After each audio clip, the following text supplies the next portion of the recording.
So, Marty, that's the first phone that's the phone that you brought to the market in '73. No, not to the market. We only demonstrated it. Took 10 years longer to get to the market. 10 years. Let's take a look at this shoe phone, which is the father of this little cell phone with which I'm shooting this video. Let's take a look at that phone. Why were the numbers like this? Why did you have the dial pad this way? Because it fit that way. That the industrial designers, made that choice, and I agreed with it. Don't you think it was logical? But we also had a version later with 3 rows of phones. And in fact, the first commercial phones had 3 rows of buttons instead of 2. Yeah, I guess I'm looking at our cell phone today, and we don't see 2 rows. We see three Yep. rows. So I guess we are used to seeing 3 rows. It's what your eye sees. So you're here in San Jose for the Cineuqest Film Festival, and you're getting the Maverick Award. What do you think of the Cineuqest Film Festival? This is the second time, at least, I've seen you. You were here a couple of years ago. Well, that's right. And the thing that is really impressed me about the festival is not so much the movies, although it's just extraordinary to bring that kind of talent, but it's their emphasis on creativity. Because what they teach is that creativity is for everybody, and that everybody can learn how to be creative, and they are trying to promulgate that idea throughout the world, and I think what they're doing is wonderful. This is the second time that you're coming? It is. I can't remember what I was there for the first time, but it was another one of the lucky things in my life to develop a connection with them. Are you excited that in this year's festival they actually have movies made with cell phones, especially iPhone? And you, as the father of the cell phone, when you look at these films, I wonder what will go through your mind.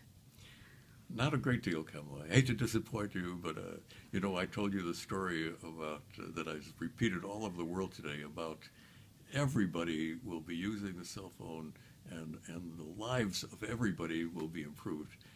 If these movies and these other things that I call gimmicks are entertaining, I think that's great. If we spread the ideas that we're talking about, I think it's great.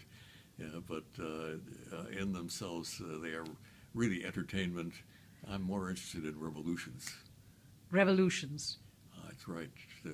What's a revolution? A revolution is a product or a service that changes a lot of people's lives in a meaningful way.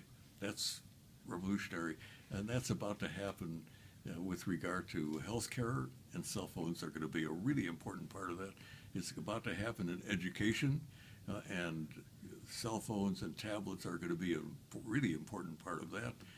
And this whole idea of collaboration that we're just learning on Twitter and Facebook and LinkedIn, all those things are teaching us how to use this new tool, and that's going to be revolutionary. It's going to revolutionize the whole idea of how we do everything, how we conduct business, how we organize corporations.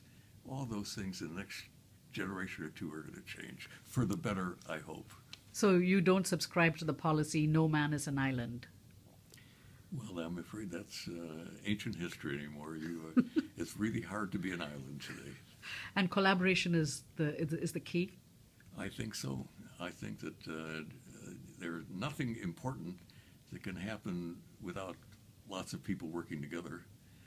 And anything that makes people work together more efficiently has got to come up with better results. And we need better results. We need more productivity. There's no way we're going to solve the biggest problem in the world today, which is poverty. It's the difference between the haves and the have-nots. And we're not going to solve that by redistributing. The only way is to make the pie bigger, create more wealth that we can distribute and make everybody better off. So I think wireless has got a lot to do in that regard. Other things have to happen as well. But if you ask me how I personally feel, anytime I see wireless making an impact, it makes me feel very good. What was the one thing that revolutionized your thinking when you were growing up? Oh boy, that's the first question that you asked that I have absolutely no concept. It, if there is one thread that occurs in my life, it is imagination. I'm just always living somewhere else in a different world where things are different. It started out with mythology. I knew about all the gods and all the conflicts that went on in the mythologies, and then I got into science fiction. And I still live in a different world than the rest of you for a good part of my life. So did science fiction alter your way of thinking? Well, no, I'm thinking reality. My dreams are just a different kind of reality. I don't.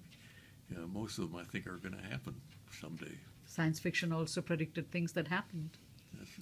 I would say so. Somebody did a study once where they picked specific things and tried to decide who predicted the future better. And of course, the worst at predicting the future are individuals, the public. Then you get to the engineers, and they do a little bit better, and the science fiction guys do much better. And then they plotted reality, and it turns out reality beat out the science fiction guys. So my ability to dream is not exactly useless. Dream on. Yeah, thank you. Thank you.